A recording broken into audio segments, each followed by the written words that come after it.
జాను నీకు ఒక విషయం తెలుసా? నువ్వు చెప్తే తప్పితే నాకు తెలియదని నీకు తెలియదా? శిరీష వాళ్ళ ఇంటి మీద పిడుగుపడిందాడు తెలుసా?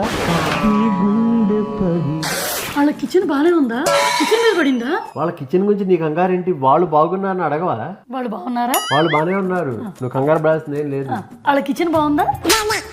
కిచెన్ గురించి ఎందుకంత వర్రీ అవుతున్నావు? కిచెన్ పాడైపోయింది అనుకో. ఆ పిడికి ఎక్కడ పడి సచ్చింది? ఆ పిడికి ఎక్కడ పడి సచ్చింది? నా బాధ నాది. నెల రోజుల క్రితం బిర్యానీ బాక్స్ కట్టి పంపించా, బాక్స్ రాలా. అక్కడ ఏం జరిగినా ఆ బాక్స్ నేను ఎత్తుక్కోగలను. ఆ బాక్స్ కింద చొట్ట కూడా ఉంది, నేను గుర్తుపడతా. సెంటిమెంట్ ఆ బాక్స్ నాకు. కొబ్బరికాయ నెత్తి మీద పడి ఒకడేడుస్తుంటే కొబ్బరికాయలో నీళ్లు పోయినా ఇంకోటి ఏడుస్తున్నాడు అంట. అది మరీ పిచ్చితనం జాను. ఎవరన్నా కొబ్బరి నీళ్ళ కోసం ఏడుస్తారా? నీళ్ళు ఎట్టాకపోతే నెత్తి మీద పడేది గనక పగిలిందంటే కొబ్బరి ఎత్తుక్కోవాలి కదా. పోయిన నీళ్ళు ఎవరన్నా పట్టుకుంటారా?